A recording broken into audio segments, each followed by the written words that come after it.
Hello. Brian, What's up, man? what's up, big dog? Not much. Just road tripping in my RV back up to Yeah, Washington State. we just got off the horn with Coach Mel. Awesome. How's he doing? He's doing I well. haven't We talked to we him. talked to him for an hour. I know. I was wondering. Sorry It's about been a that. minute. Yeah. All good. He's an interesting guy. So he's got a lot of cool stuff to talk about. Ah, amazing. You have to look back on it. But real quick, I need to jump right to it. You just fought this past weekend, no? Yep. I just fought in Macau, China for Battlefield. For Battlefield. Hang on, because I was talking to my co-host. I'm like, dude, I'm pretty sure he got gypped out of some loot. Yeah, exactly, man. It was wild. There's nobody got paid right after that. I guess, there's rumor has it that, they're supposed to be paying us this week. And I talked to a Korean guy. It's a Korean promotion, even though it was in China. And the Korean guy said he got paid today, but obviously he's Korean, so maybe he'd be the first one to get paid. So who knows? I haven't got paid yet still, so we'll see what goes on. They told all the fighters, weirdest thing ever. They told all the fighters after the show, hey, there's some weird stuff going on with the Chinese police. They're trying to take a bunch of the money or whatever, and we have to be careful about it because the Chinese police are like corrupt or whatever. So they said and the show got over at like 10, and they said all the fighters, go in your room, be in your room at 2 a.m. I'm gonna come with all the money because I guess all the fighters wanted to get paid in cash, and they said, go wait in your room and I'll bring you money to your room and pay you out in your room privately, each fighter. So I'm going to start paying people out of too. So we're like, okay, whatever. This is kind of weird, but I guess it makes sense if, China's like a communist country and whatever. So we all go to our room at 2 and we're waiting. And we start texting around 3, just no reply, no reply. So all the fighters start texting each other. And everybody says, hey, no one's got paid. No one can hear them. The guy just kind of, the promotion, all the CEOs, they're just ghosting us. Nobody's answering. Nobody's talking at all. And next thing you know, the whole night goes by. So we all meet up in the morning at the buffet, and nobody got paid. Nobody's answering their phones. None of the CEOs, and yeah, it was just kind of crazy. And then later that night, everybody flies out, and we're freaking out.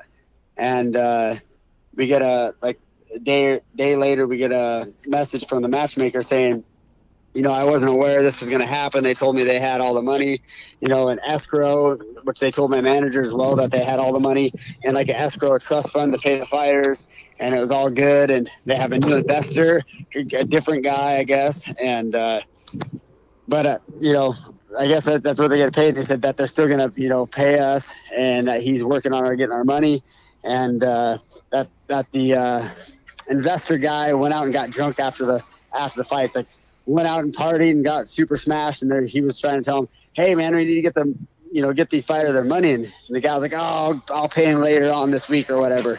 And he's like, no, this is not how it works. Because the other guy had never, I guess through an MMA show or whatever, was just some big rich and Korean investor.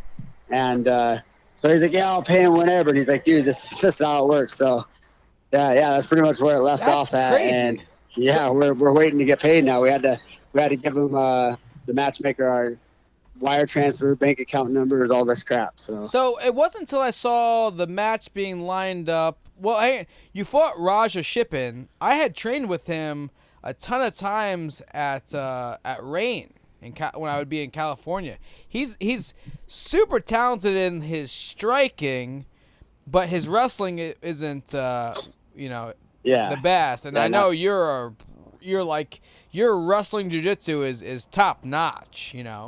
I didn't get a chance to see the match, but I saw it was coming up. I was like, "Oh man, I know both these guys. Both these guys are talented at what they do." Tell us about the fight. yeah. I knew he's super dangerous with his elbows, and Yeah.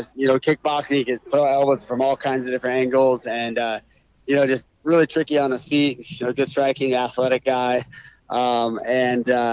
I heard through the grapevine, obviously, and everybody knows everybody. He took 2 years off from training, or I mean, from fighting just to focus on his wrestling and, his grappling and all that kind of stuff. So he took 2 years off just training full time with trained a little bit in LA and then also American top or Australian top team. And so, yeah, he's just, supposed to have improved a huge bunch which he was a tough guy, and I just went out there, did what I normally do. I just body locked him, took him down, and I pretty much just dominated him for all 3 rounds. I think even a round was 10-8 round.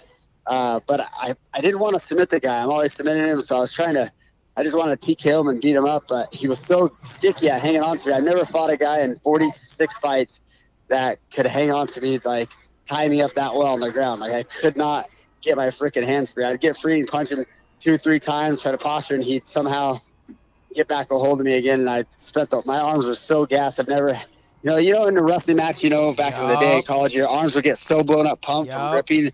Like I've never had that happen really at an MMA match where my arms were that pumped. And dude, that fight I couldn't even move my arms. But I elbowed him, beat him up the whole time, but couldn't put the guy away with punches. Did a really good job. And by the time I tried to go for submission, I had him in a really deep guillotine choke at the end of the round, and just didn't have enough time left. So Brian, you are a tough dude. You're the definition of a journeyman. 46 fights or 47 fights? Yeah, I got a That's got a insane. Bunch. Yeah, and that's with the last 7 or 8 years barely even fighting, only once or twice a year. So right, I had most of those fights, 35. What made you leave the UFC, or they released you, or what happened there? Yeah, I was unaware. A little bit of both. I kind of left. I asked for my release. They weren't giving me fights, but they were already thinking about releasing me anyway. I don't know. Just I kind of was pissed off about a bunch of stuff. Like the last 4 or 5 guys that I fought were getting paid, as much as I was to win to lose. I beat Aljamain Sterling, and I think he made as much as I did to lose as I did to win. So, I was like top 10, top 5 in the world for like 3-4 years in a row. For a long time. Yeah, I remember that. And I was just getting paid. I was probably the lowest paid guy in the whole entire UFC, probably in the top 10. I was just getting, not that great of pay. And some things were my own fault, and, timing and some injuries and some other stuff. But I don't know, just, hindsight's 2020. I kind of wish I would have kept my mouth shut, because the UFC is still the leading #1 promotion in the world.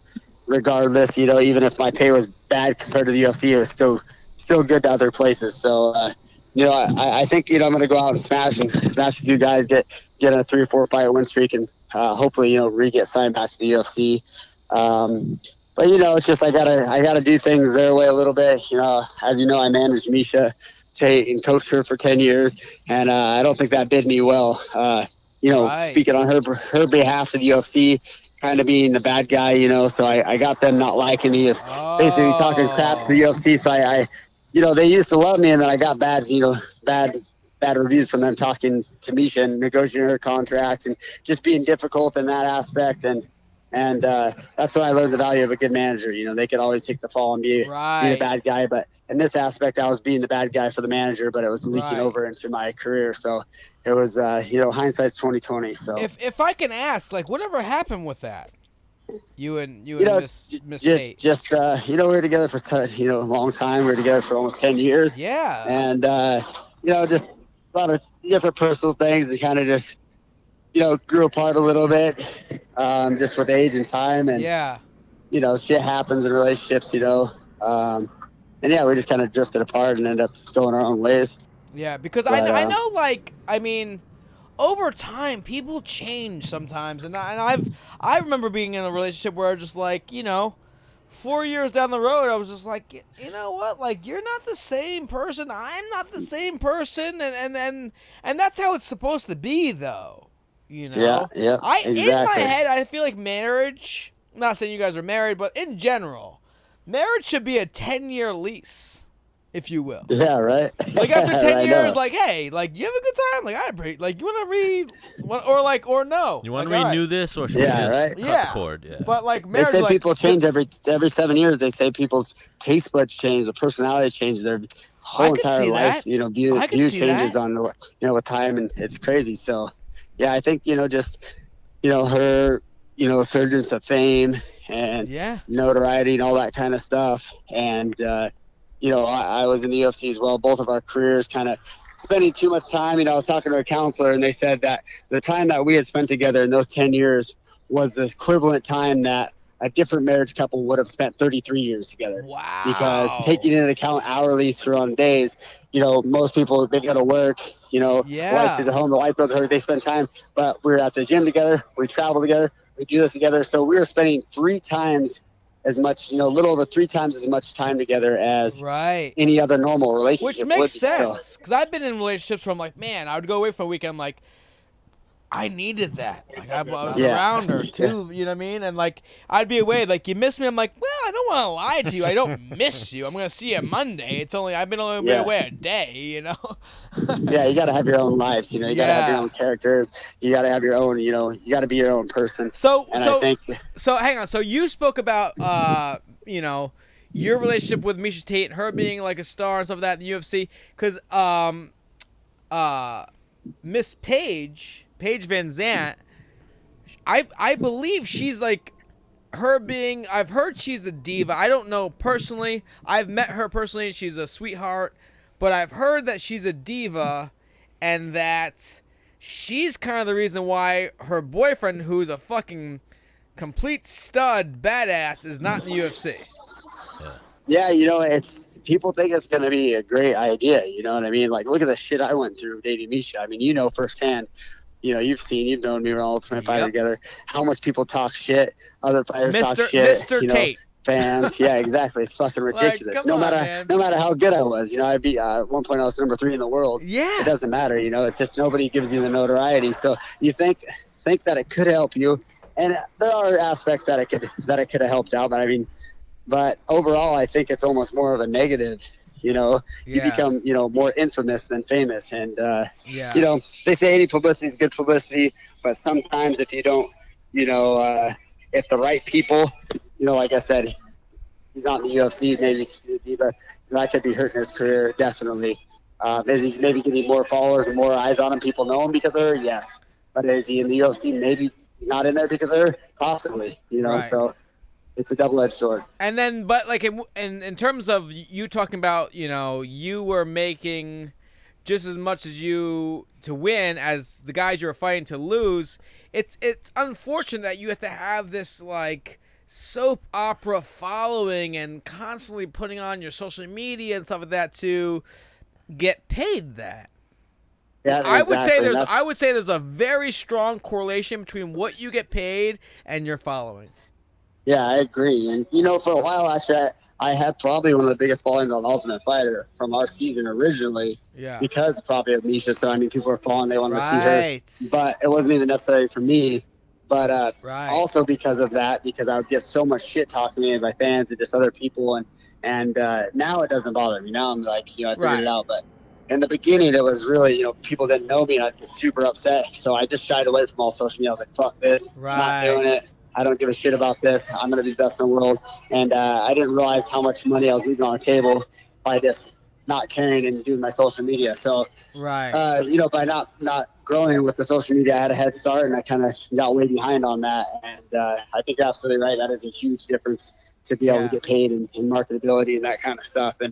And just having the relationship with her made me shy, shy away from it. I can see it. So. I can see it, So what's going on in Bryan Caraway's dating life now? Ooh. Oh, my dating life now? Well, I was kind of playing the field for a while, using that UFC likeliness to meeting other girls. Were you on dating websites or what? No, not really. I just, I tried them out a little bit here and there. Met a couple, pretty cool chicks, but. What's the line? What's the line? More than a line is just smile, just having confidence. I realize that's the biggest thing. Just smiling, walking in the room with a big smile no matter what. You're smiling all the time. You walk in the room smiling. Most everybody else, you walk into a bar, they're not smiling. They're kind of looking serious. You walk in, you smile, you have a big chest, chin up, and not being afraid to approach any girl. You go up to the hottest girl in the room and treat her like she's, the ugliest girl in the room. Not necessarily. You don't have to be rude. You don't have to be rude. You don't have to be rude to her, but just treat her like it don't matter. Like, hey, you know what I mean? So you treat her like she's a human being. Yeah, that's what I mean. Right. It doesn't matter. So you just treat them. It doesn't make any difference at all. And so that was fun. But I've been seeing this girl for a while. Actually, we kind of on and off for, probably year and a half, and now I finally made it official. We've been dating for actually fully official for the last, I think, 6 months now. So Congratulations, man. yeah, she's amazing. She's Send super me beautiful, pics. super good person. Yeah, send me a couple pics. Yeah, she's smoking red hot. I'd say she's, a lot of people, even myself, probably argue she's too hot for me, too sweet for me. Well, hang on. You gotta date up, you gotta marry up. That's the move. Right, exactly. I know. So she's amazing. She's all the things that Meisha wasn't, in a good way. Nice. And just different. It's just different roles. I'm more I guess a more traditional masculine feminine role. So Nice. it feels nice for a change. All right, I like that, Bryan Caraway. It's good to, when you have that bad relationship, that obviously public breakup, it's good to move on, get things going in the right direction. I agree, man. It's good. You only live one life. You can't sit and dwell too long. Brian, life will live you by. Brian, we're a little short on time. We got another guest No worries. lined up. I want to get you back on. I want to reminisce about The Ultimate Fighter. I want to reminisce about, where you've trained, the whole nine. I want to do some catching up, and we'll do it on a future episode. You game? Yeah, let's do it, man. All right, Hit you're me the up. man. You got my number. Text me. I will give you a better heads up, though. We went super deep with Coach Mel. That's what happened. No worries, man. I'm right. chill. You're the man, big dog. Have a good night. You Have too, a good bro. night, guys. Later. Bye. Peace. Former teammate, Tough 14, Bryan Caraway.